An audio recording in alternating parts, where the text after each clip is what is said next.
शिक्षा कर पितृभक्ति दीक्षा कर एही नीति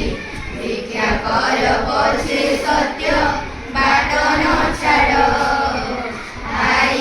भाई रे स्नेह केमत देखिल कह सुधा अहंकारे नरे आउ न पड़ सीता ठारु पतिव्रता शिक्षा कर एही कथा शिखाई महिला गणे सुजस लोड़ पुत्रे पिता स्नेह केड़े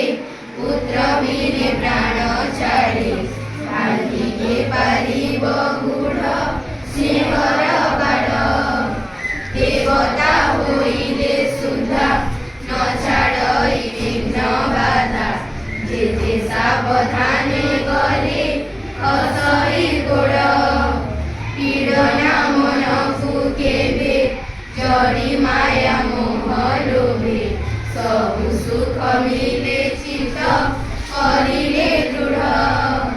राम वनवास देखी वेद सखे हुआ सुखी से पद करे